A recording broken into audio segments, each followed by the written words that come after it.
One day, a university professor holding a bottle of water, he asked his students how much they think this bottle of water weighs.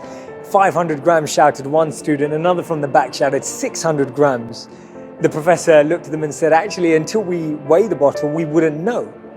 And then he said, imagine I hold this bottle for a few minutes. What do you think will happen? One of the students shouted, nothing. He said, what if I hold it for a bit longer? Let's say I hold this bottle for, let's say, a few hours. And they'd said, well, your arm would start to hurt. And he said, what if I held this bottle for 24 hours? And one of the students said, your arm would practically be paralyzed or in extreme pain.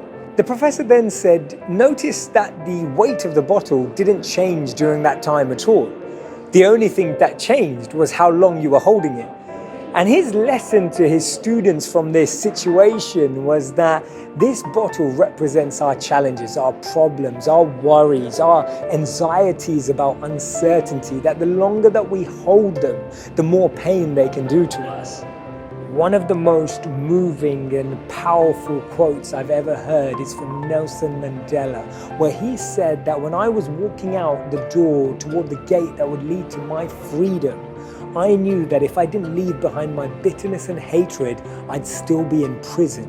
We pollute our consciousness when we allow envy and anger to enter the inner cores of our minds, bringing in negativity, injecting anxiety and uncertainty into the way we think. And that's why Mahatma Gandhi said, I'll never let anyone walk through my mind with their dirty feet. But often we see that it's our own very shoes that are causing the dirt.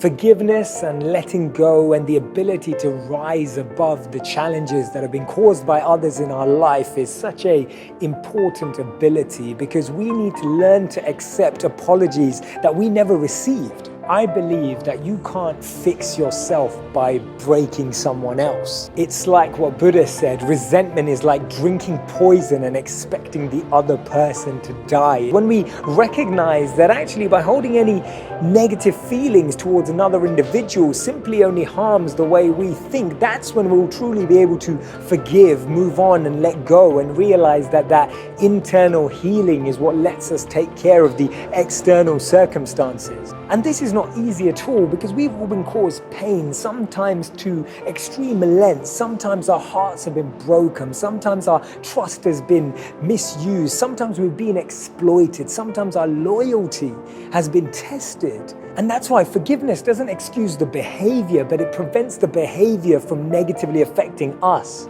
And our ego wants us to put others in their place, but we should try to put ourselves in their place. I really want you to get involved in this conversation and this dialogue as we think out loud together about our minds in this world. So please join and subscribe today. Look forward to you joining me.